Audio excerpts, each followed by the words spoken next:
Hey guys, Hexade here with another video of GHOUL. This time we're going to be going over Call to Exist, specifically what we know about the game so far about 2 months before the launch.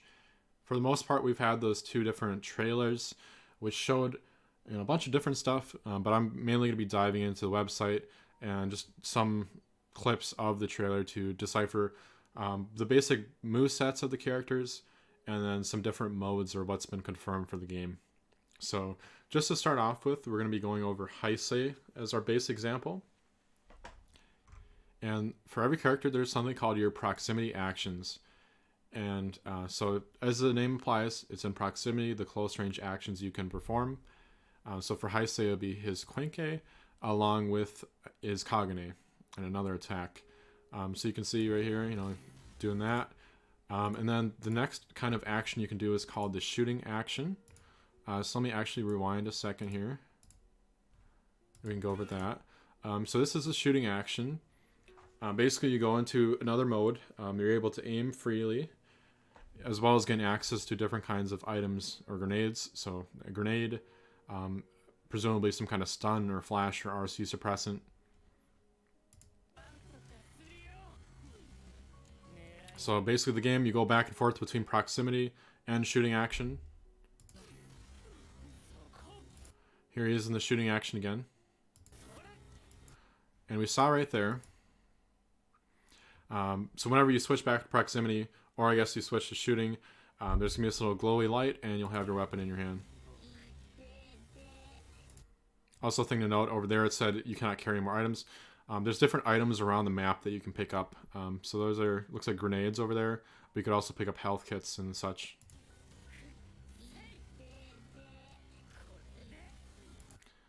This thing right here with the Hexade, I don't want to theorize too much on it.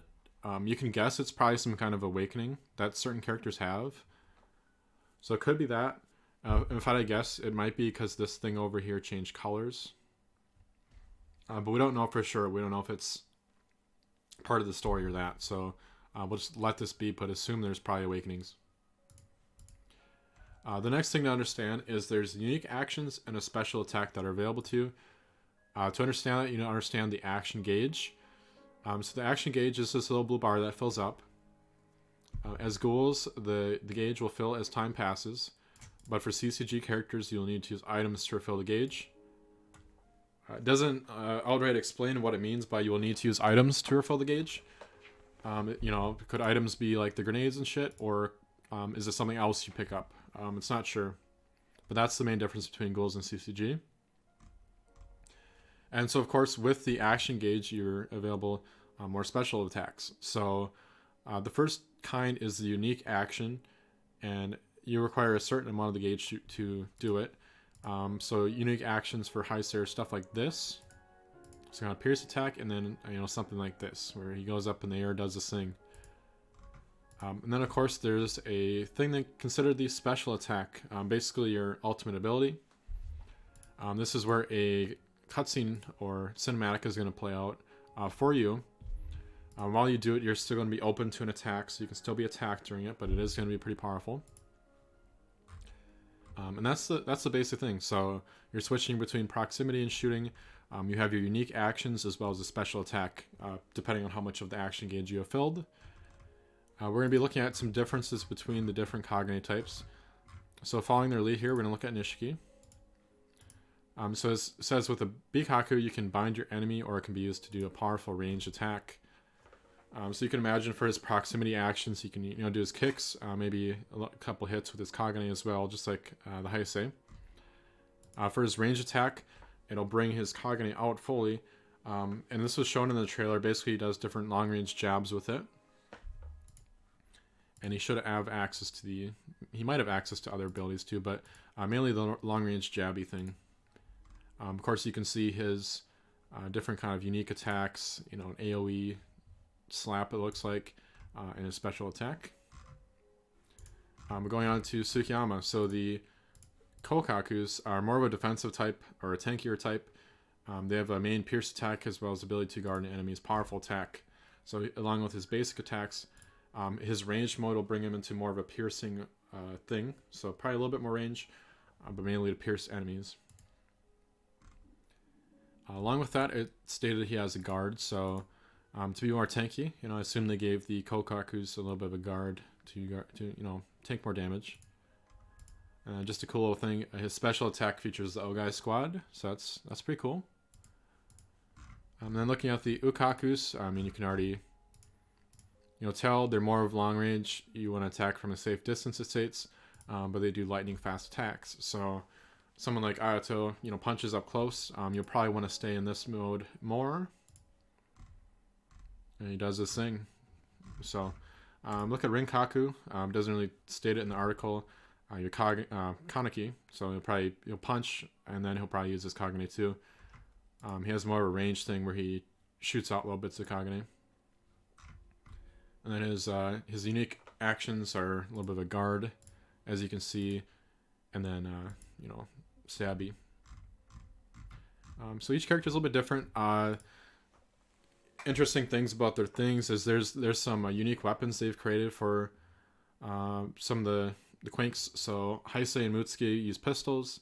Urie uses a sniper rifle. So this is actually a sniper rifle. So hopefully it's not too bullshit in the game. And then where's Psycho?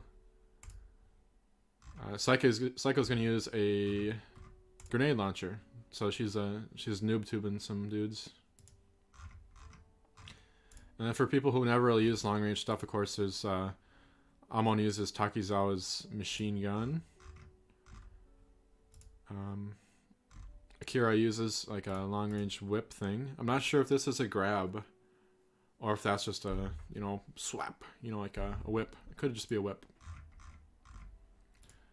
Arima's kind of cool because he uses Ixa for close range and then Narukami for shooting range. So that's cool.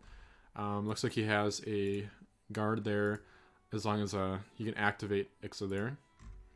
And some characters like Arima are actually so unique. They have 2 different specials. So once you build up enough action gauge, you can actually do a special attack with Narukami, or you can do some bloody activation mess with Ixa right there. So cinematic will play for both of those. One of the worrying things is these are called boss characters. They're in their own section. And if you click on them, it doesn't describe any kind of moveset. It just says they're boss characters. And there's some screenshots of them being fought. It looks cool and all. I mean, hopefully they adapt these characters into playable characters because they're already halfway there. I mean, the models look great, and I can't see why you couldn't play as them. I'm assuming Centipede's probably some kind of awakening form. But yeah, hopefully all these characters don't get just completely like shafted as boss characters. Like I'm hoping you can play as them. Like all of them. There's a Kaneki getting the shit punched out of him. Good moment. So that's going over the characters. You can check this site out yourself. Look at the different movesets. I'll look at Takizawa real quick because people probably want to see that. Yeah, this was in the trailer itself. So a special attack, you shoot stuff out. He's half Kakuja. So we're gonna go over the actual modes in the game, and so just the main one is like a survival type mode. You can let's see. It says a mode to create and enjoy original characters. You can improve and strengthen weapons with material items that can be obtained during the battle, further expanding the range of actions that can be performed by your equipment. You can enhance weapon, character appearance, equipment change, and material items. So you can change your equipment around. You'll be able to obtain different kind of weapon materials to strengthen it, or maybe it'll give it a different kind of effect.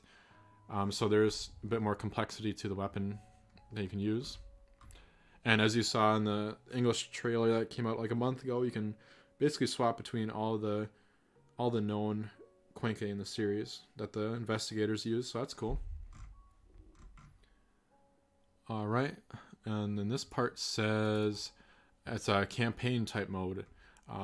Cooperative play mode that can be played by 1 to 4 people. You will go through the map while performing the given mission.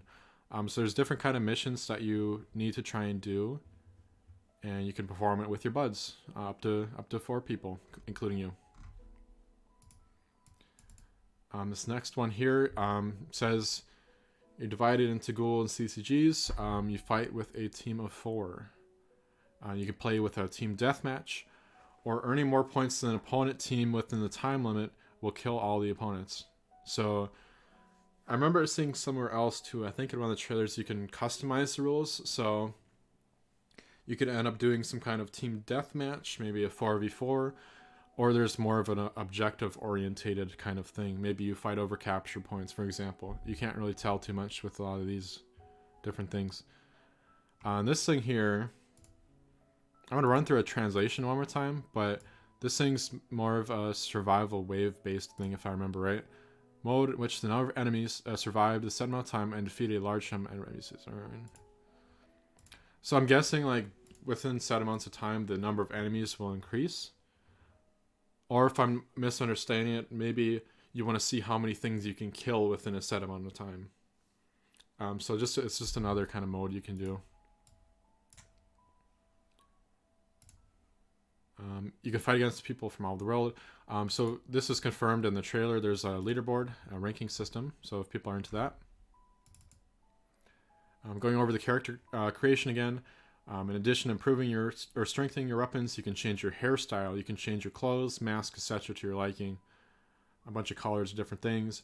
This just says you can join the world of Tokyo Ghoul, Rede, and Ri with the character you created. And from what I can tell, the character creation seems to be a really big part of the game. My initial impression is there might not be a ton of playable characters, and you're meant to mainly focus on your created character.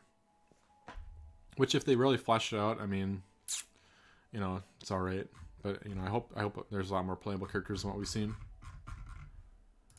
We'll go over to battle. So this just outlines the difference between ghouls and CCG. So it describes ghouls as more being reliant on their physical abilities, and then the CCG are also mainly reliant on shooting things.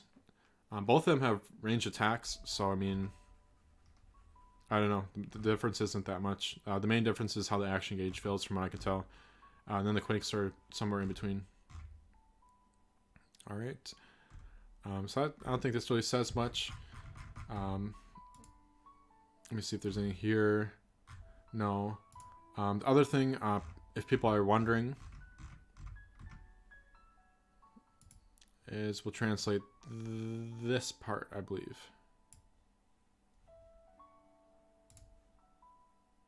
So operate your characters, blah, blah, blah. Up to 4 players can play together, and up to 8 players can play. So teams of 4, and it can go up to 8. So there is going to be 4v4, and it's a survival competition. Okay. So other than that, you know, from the trailer, there's a story mode. The story mode is going to be this thing, so looks kind of meh. But there is going to be the boss fights.